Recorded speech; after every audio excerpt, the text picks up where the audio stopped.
Hey guys, welcome to the channel. Welcome to Books by the Sea. And let's just start off with the book review for The Martian by Andy Weir.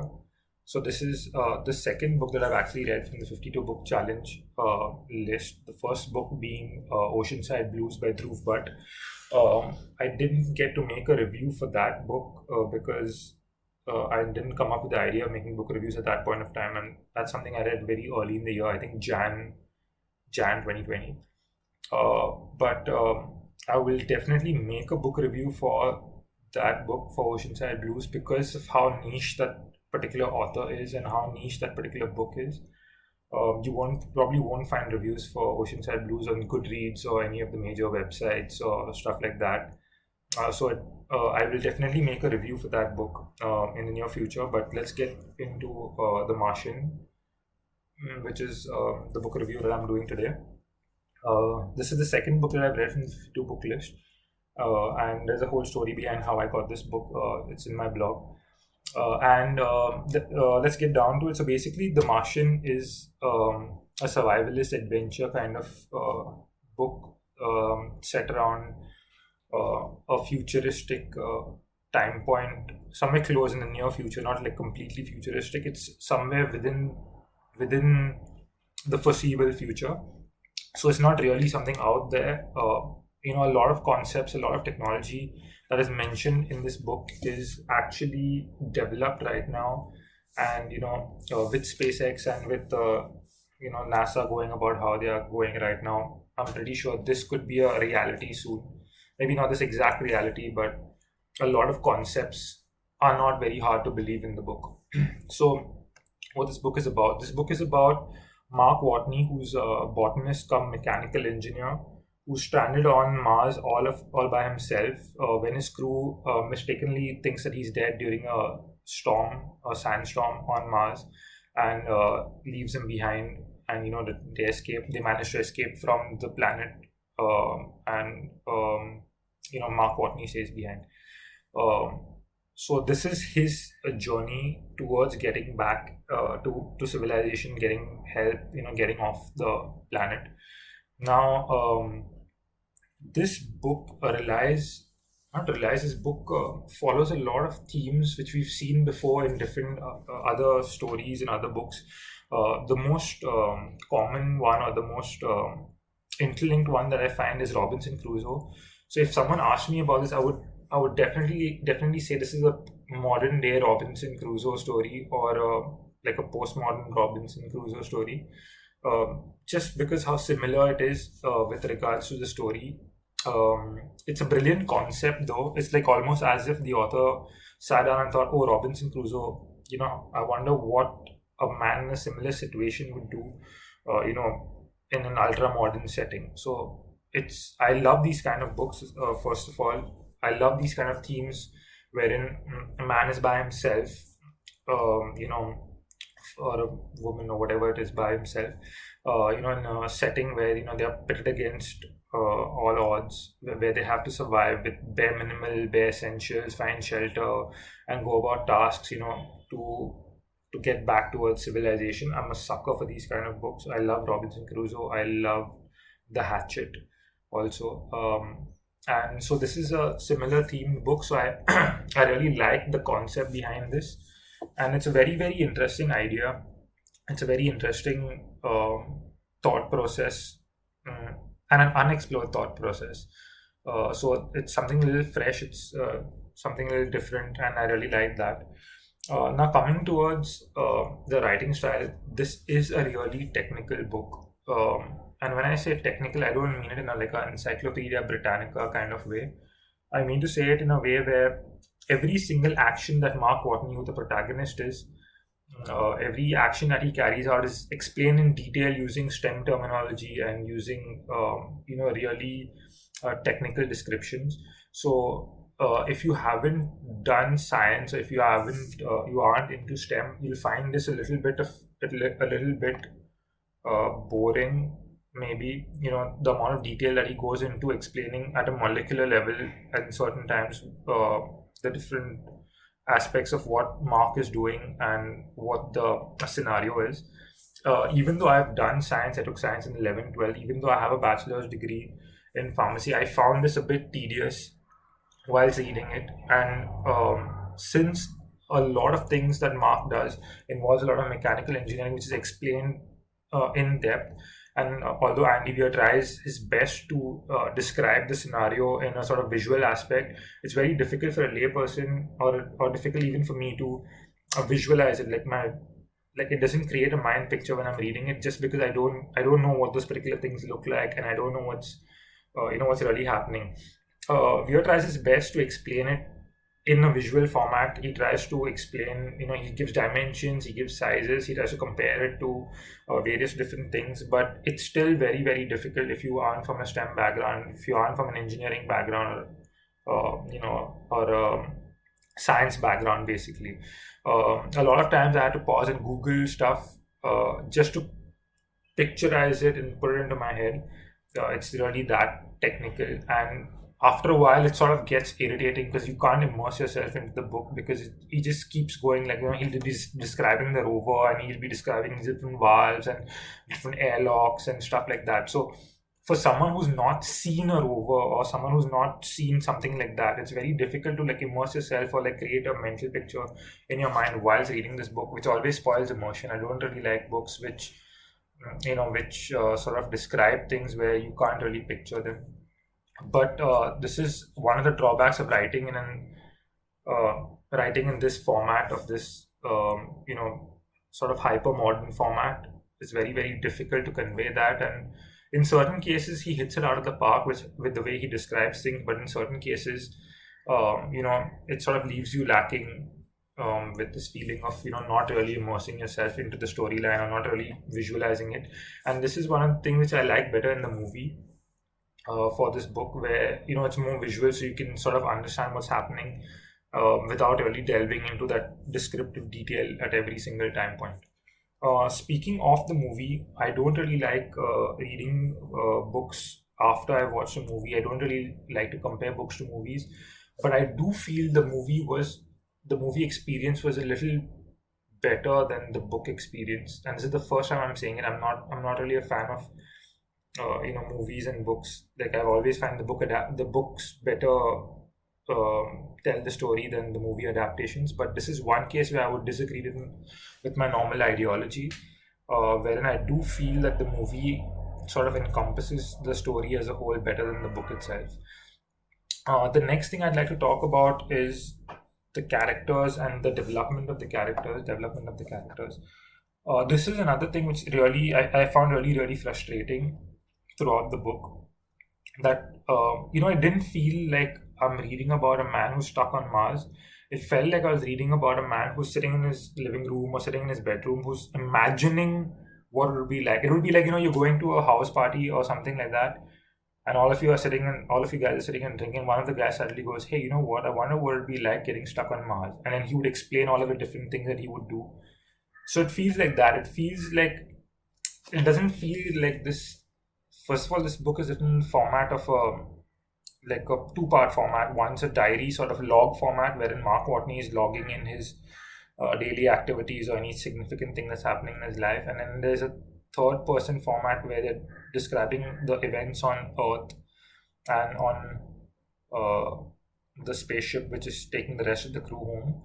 So it's a two format book, but it sort of leaves a lot of things lacking with regards to the character development, because at no point of time I felt like Mark Watney was a guy who was actually stranded in space. It could be because of a couple of reasons. The first reason could be because of the writing style.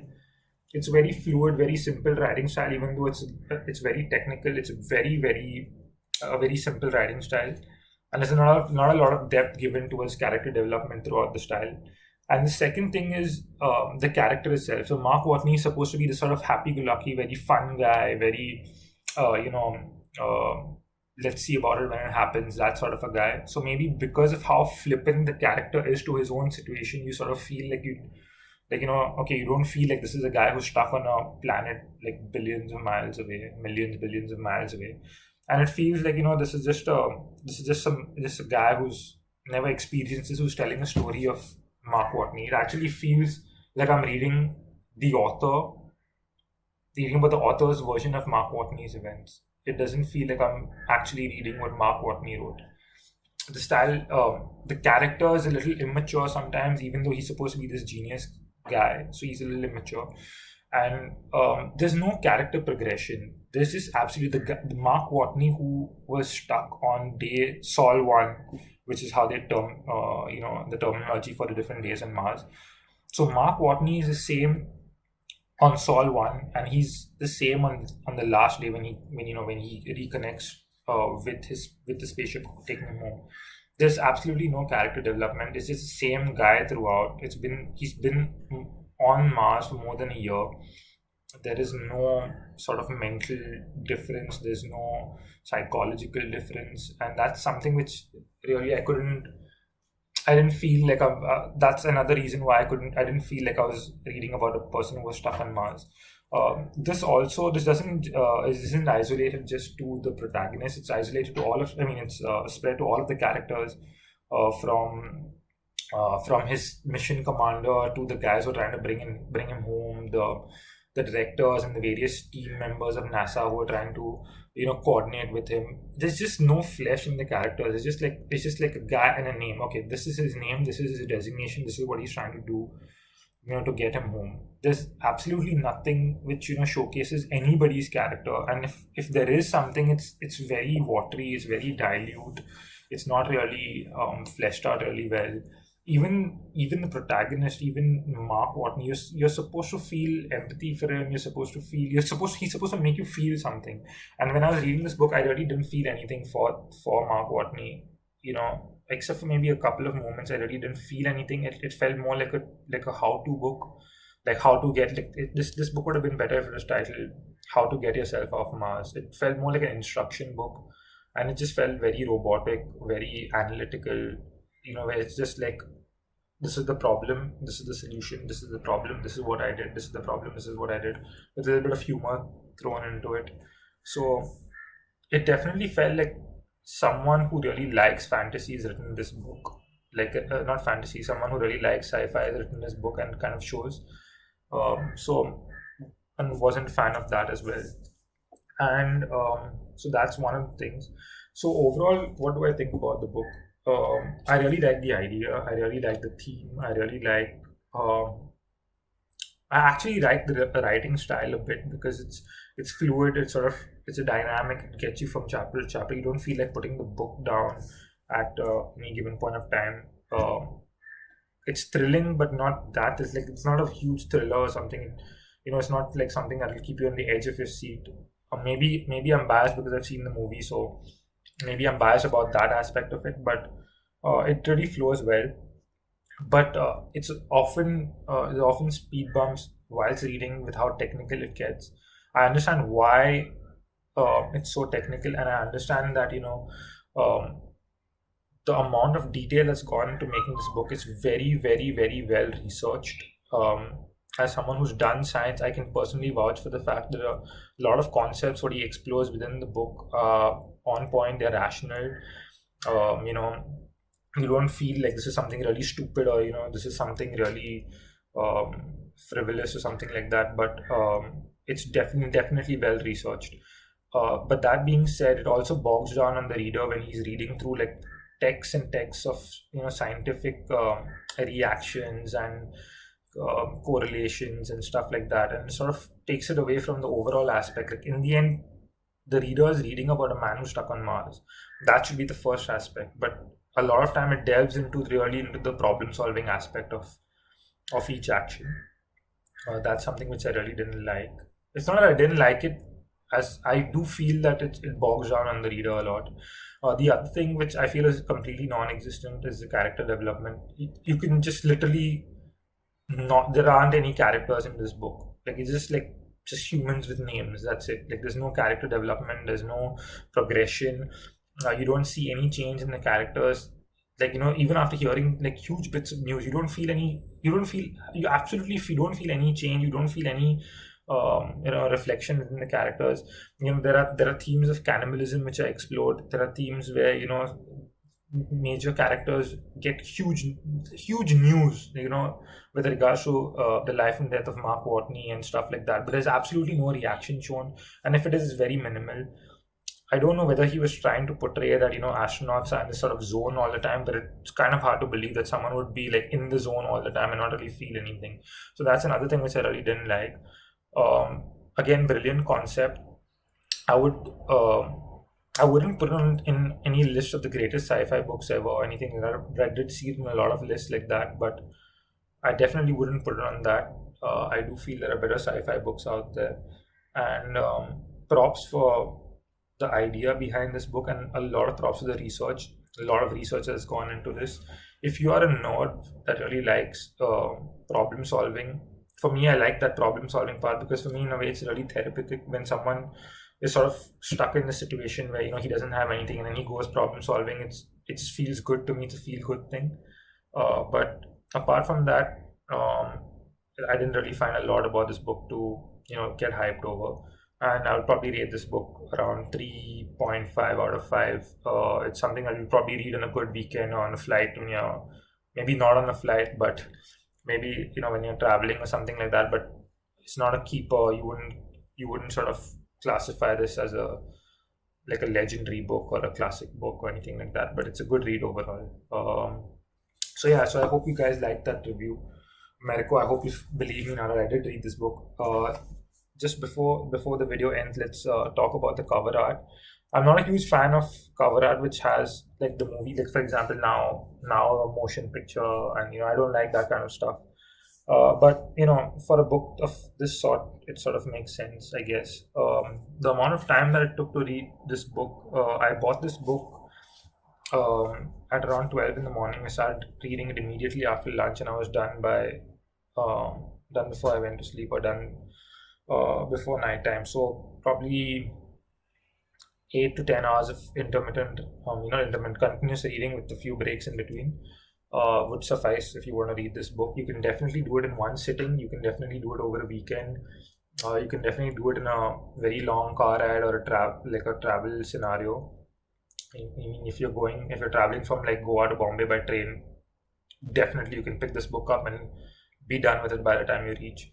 So yeah, you guys can definitely check it out if you like STEM ideas, and if you like STEM based survivalist themed books. This is one to read, and I do feel the movie covered a lot of aspects better than the book itself, including character development and visually showing a lot of different things which are hard to wrap your head around whilst reading. But yeah, do give this book a read, and I hope you guys like the video. Mariko, I hope you believe me now. See you guys for the next video.